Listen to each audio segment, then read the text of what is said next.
ಬಂಟ್ವಾಳದಲ್ಲಿ ಅಬ್ದುಲ್ ರಹೀಂ ಬರ್ಬರ ಹತ್ಯೆ ಪ್ರಕರಣಕ್ಕೆ ಸಂಬಂಧಪಟ್ಟಂತೆ ಸದ್ಯ ಬಂಟ್ವಾಳದಲ್ಲಿ ಎಡಿಜಿಪಿ ಆರ್ ಹಿತೇಂದ್ರ ಅವರು ಹೇಳಿಕೆಯನ್ನ ಕೊಟ್ಟಿದ್ದಾರೆ. ನಿನ್ನೆ 3 ಗಂಟೆಗೆ ಘಟನೆ ನಡೆದಿದೆ.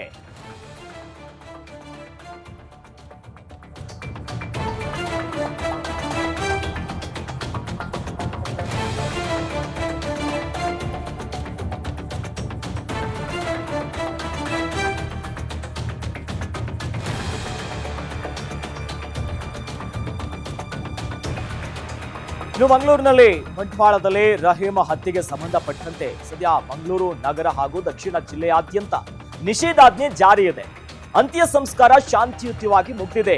ಎಲ್ಲರಿಗೂ ಕೂಡ ಧನ್ಯವಾದಗಳು. ಆರೋಪಿಗಳನ್ನ ಶೀಘ್ರದಲ್ಲೇ ಬಂಧನವನ್ನ ಮಾಡ್ತೀವಿ ಅನ್ನೋದಾಗಿ ಬಂಟ್ವಾಳದಲ್ಲಿ ಎಡಿಜಿಪಿ ಆರ್ ಹಿತೇಂದ್ರ ಅವರು ಈ ಬಗ್ಗೆ ಪ್ರತಿಕ್ರಿಯೆಯನ್ನ ಕೊಟ್ಟಿದ್ದಾರೆ. ಎಡಿಜಿಪಿ ಹೇಳಿದ್ದಾರೆ ಏನೇನ ಆಯ್ತು ಅನ್ನುವಂತ ನಿಟ್ಟಿನಲ್ಲಿ. ನಿನ್ನೆ ದಿವಸ 3 ಗಂಟೆ ಸುಮಾರಿಗೆ ಇರಾಕೋರಿ ಅಂತ ಜಾಗದಲ್ಲಿ ಇಬ್ಬರು ಪಿಕಪ್ ಟ್ರಕ್ ಅಲ್ಲಿ ಮರಳು ಹಾಕಕ್ಕೆ ಹೋಗಿದ್ದವ್ರಿಗೆ ಅಲ್ಲಿ ಒಂದು ಗುಂಪು ಬಂದು ಅವ್ರಿಗೆ ಹಲ್ಲೆ ಮಾಡಿ ಒಬ್ಬರು ರೆಹಮಾನ್ ಅನ್ನೋರು ಸತ್ತಿರ್ತಾರೆ. ಇನ್ನೊಬ್ಬ ಕಲಂದರ್ ಚೌಕಿ ಅನ್ನೋರು ಇಂಜೂರ್ ಆಗಿದ್ದಾರೆ. ಈಗ ಅವ್ರಿಗೆ ಇಂಜೂರ್ ಆದವರದ್ದು ಅವ್ರನ್ನ ಟ್ರೀಟ್ಮೆಂಟ್ ಅಲ್ಲಿ ಇದ್ದಾರೆ. ರೆಹಮಾನ್ ಹಾಸ್ಪಿಟ್ಲಿಗೆ ಕರ್ಕೊಂಡು ಹೋದ್ರೆ ಆಂಬುಲೆನ್ಸ್ ಡ್ರೈವರ್ ಮೊಹಮ್ಮದ್ ನಿಜಾರ್ ಅನ್ನೋರ ಕಂಪ್ಲೇಂಟ್ ಮೇಲೆ ಕೇಸ್ ದಾಖಲು ಮಾಡಿ ಪ್ರಕರಣ ತನಿಖೆ ಕೈಗೊಂಡಿದ್ದೀವಿ. ಮಂಗಳೂರು ನಗರ ಮತ್ತು ದಕ್ಷಿಣ ಕನ್ನಡ ಜಿಲ್ಲೆ ಉಳಿದ ಭಾಗಗಳಲ್ಲಿ ಈಗಾಗಲೇ ನಿಷೇಧಾಜ್ಞೆ 3 ಡೇಸ್ವರೆಗೆ ನಿಷೇಧಾಜ್ಞೆನ ಸಂಬಂಧಪಟ್ಟ ಅಧಿಕಾರಿಗಳು ವಹಿಸಿದ್ದಾರೆ. ಈಗ ಕ್ರಿಮೇಷನ್ ಮಧ್ಯಾಹ್ನ 1:30-2 ಗಂಟೆ ಸುಮಾರಿಗೆ ಶಾಂತಿಯುತವಾಗಿ ಮುಗಿದಿದೆ.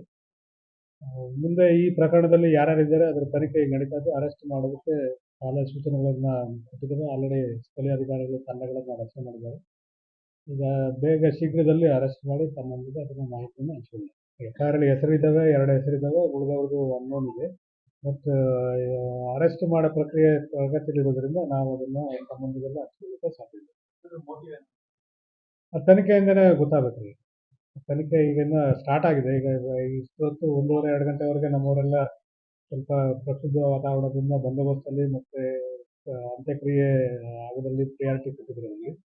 ಈಗ ಅರೆಸ್ಟ್ ತನಿಖೆ ಈಗ ಸ್ಟಾರ್ಟ್ ಆಗಿದೆ. ಅದರಲ್ಲಿ ಪ್ರಗತಿಲಿದೆ, ಬಹಳಷ್ಟು ಪ್ರಗತಿ ಇದೆ. ಬಟ್ ಎಲ್ಲವನ್ನು ತಮ್ಮೊಂದಿಗೆ ಹಂಚ್ಕೊಳ್ಳೋಕೆ ಸಾಧ್ಯ ಇಲ್ಲ. ಈಗ ಮುಂಚೆ ಅರೆಸ್ಟ್ ಅನ್ನೋದು ಆದಮೇಲೆ ಪೂರ್ತಿ ಡೀಟೇಲ್ಸ್ ಜೊತೆಗೆ ಮತ್ತೊಮ್ಮೆ ತಮ್ಮೊಂದಿಗೆ ಮಾತಾಡ್ತೀನಿ.